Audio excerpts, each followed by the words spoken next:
Before we talk about what is in the future, I'll first say congratulations on the title win. This is the first time we've spoken as since you've won the Knockouts championship. So congratulations to you on that. Thank you. You beat Mickie James. You guys had fun with this for weeks, for months, talking trash to each other.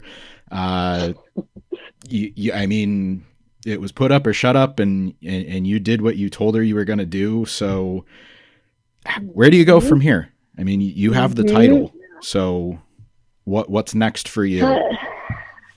That I have the title, so that means that I am at the top of the Knockouts mountain, right? But I'm sure Mickie wants her rematch. So, we can't doubt her out right now. You know what I'm saying? I did beat a legend. I did beat that future Hall of Famer. I did beat Mickie James. But I know she wants a rematch. I know it's just eating away at her that she wants to get this Knockouts World Championship back. But I already blessed it with Flava. So unfortunately, she can't get it back. But she can get her rematch. She can get her rematch and try again. But she will fall to La Boricua Badass. I guarantee you that. I mentioned it, but that's one of the things that I've really enjoyed about watching you two go at it. The banter, whether it's on social media, on TV, there's a fun element to it. At the end of the day, it's still two people competing over a championship, which is what wrestling is at heart. But you've been a champion in Impact before. You were with the tag team title Revival. You and Kira were the first champions and really set a standard for those belts. Do you look like, how are you looking to establish yourself with the singles title? So with Kira and I winning the Knockouts World Championship tag titles, that was a great moment for us. Of course, with Gail Kim and Madison Rayne passing that torch to us, made it just like the cherry on top. With me winning this Knockouts World Championship and bringing the added much flavor to this title, I have to just elevate by adding more flavor. I have to definitely prove the naysayers wrong.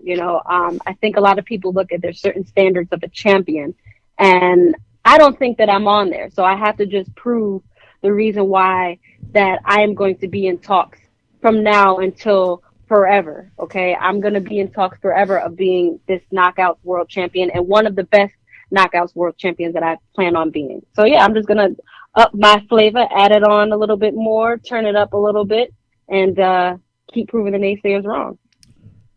There's a couple matches you do have coming up. There's a few potential matches that we could talk about. Deonna, she's running around with doing her Champ Champ challenge. I mean, when do we see the Champ Champ versus the Champ? That's a good thought. But we also have a group of women that are hungry for this Knockouts World Championship, and also one of Deonna's titles as well. So with us going at it right now, I feel like, we can save that for later on. For me right now, it's me proving of a fighting champion that I am. So I definitely want to get in the ring. We have a lot of new girls. We have Giselle Shaw. We have Lady Frost. They've been tearing it up in the ring. Lish Edwards, Rosemary, Havoc, Chelsea Green. We just have so many women that want to get a shot at this title. So I'm willing to open this door for them and willing to give them this opportunity to try and take it from me, but they won't, because I got too much flavor. So they won't take it from me. Yeah, fair enough. So we'll save Tasha Steelz versus Deonna Purrazzo championship match for later on down the line. The battle for Team Adam's supremacy will have to wait. Exactly. You just named a bunch of people.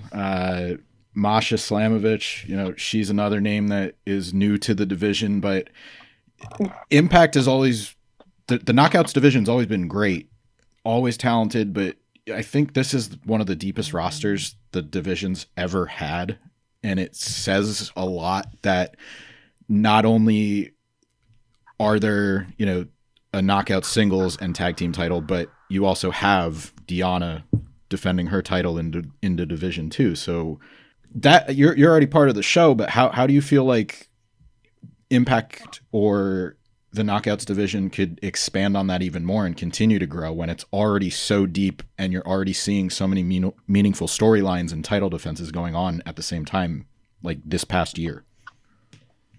I mean, I think you already said it there. You have Deonna with her 2 titles, being able to defend it anytime, anywhere, against anyone. Of course, with me being the Knockouts world champion, I'm able to defend my title against anyone in the Knockouts division that wants to get a shot at this title.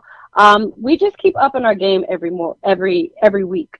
So it speaks for itself, basically. With us having 3 titles, 4 actually, with the Knockouts World Tag titles to be defended. So that's 4 titles from right now 4 different women that are defending titles every week on Impact TV.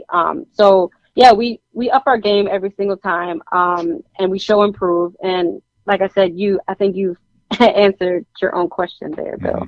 All right. One of the other matches that I had talked about hypothetical matches, but one of the ones that we do know is taking place, you will be defending your title against Big Swole at GCW for the Culture. It's part of the collective. Impact's going to be there for the Multiverse of Matches event over that weekend, but that is one title defense we know of right now. Just talk about your feelings going into that match specifically, what it means to you not only to be on that event, but go in as the champion.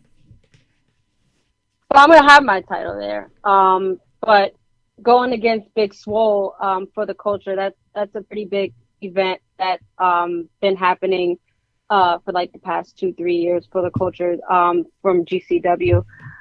So it's pretty big for me because Big Swole and I think we've kind of just like skimmed past each other in our career. So being able to get in the ring now with each other, I think we're just going to like tear it up real big, and something that we both wanted for a very long time for us to do it. And we're going to do it. And it's very exciting for me, and I can't wait. And I'm sure she's excited as well. So I can't wait for that match. That match is going to be pretty damn good.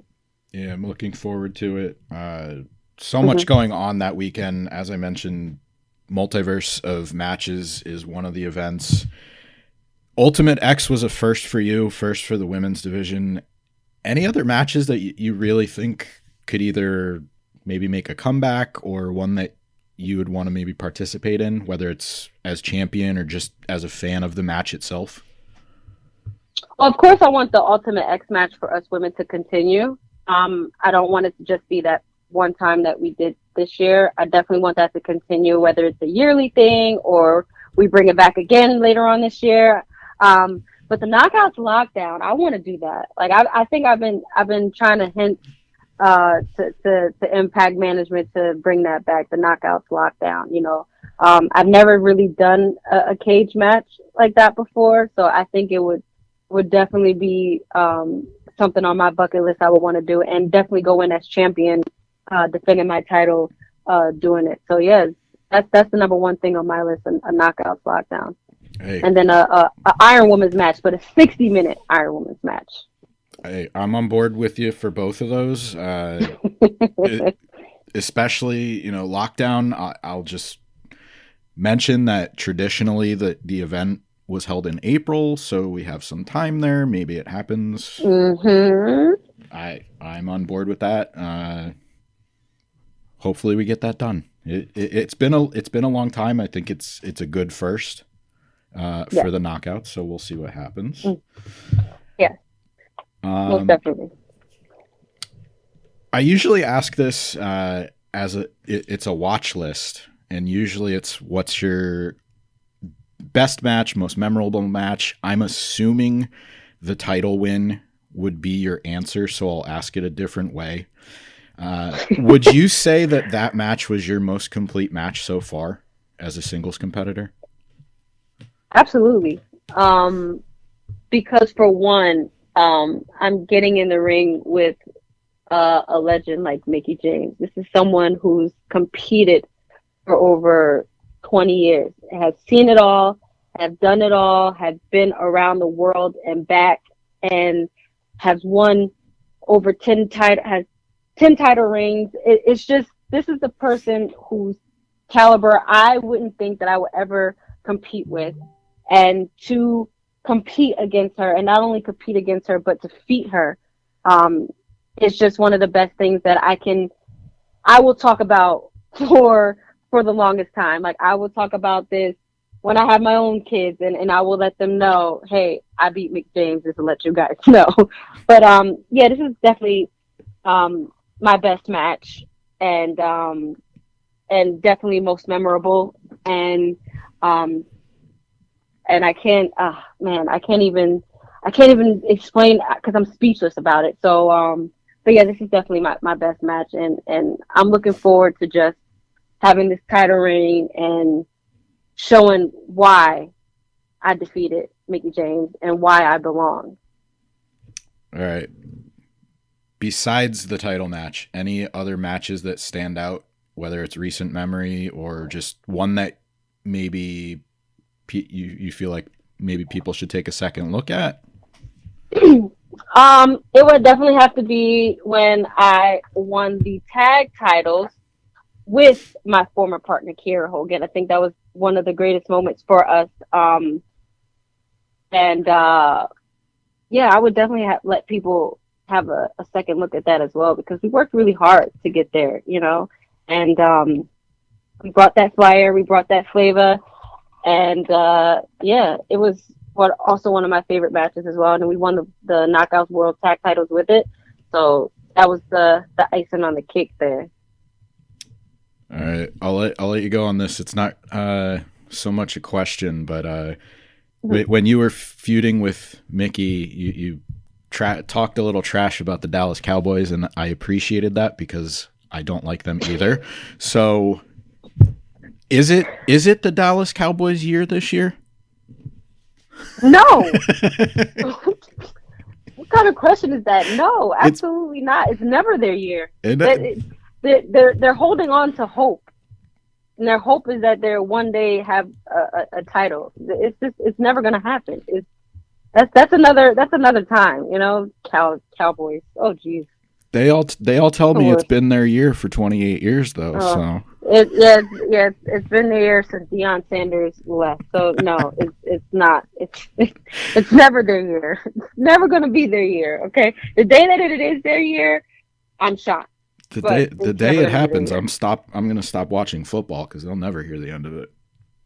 I will probably stop watching football too, because my mother, who is a huge Dallas Cowboys fan, will never let me live up to this moment. So she'll just continue to throw it in my face every single time. So yeah. Yeah. Fly, Eagles, fly. There you go. I live here locally. I'll stay with that. Go Birds. I'm an Eagles fan too. Oh no. Wait, how does that work? Well, I'm Canadian, so I don't care about the Tampa Buccaneers where I live, and Philly's my second home, so I've gone to more games. So I've just automatically just kind of like them because I always. All right, fair enough. I wasn't sure logistically because I know you're Canadian, so I would maybe think a New York team or the Patriots or somebody, but. No, not true, because I'm from Jersey, and Toronto Maple Leafs is my favorite hockey team. Oh yes, all right. So there you go. Sure. Well, we have an alliance there. We all agree. We agree it's not the Cowboys year. The only champ we're talking to right now is Tasha, who's on the phone with me. Go check out Impact Wrestling. The 2300 Arena in Philadelphia, and once again, congratulations and thanks for your time. Thank you. I appreciate it.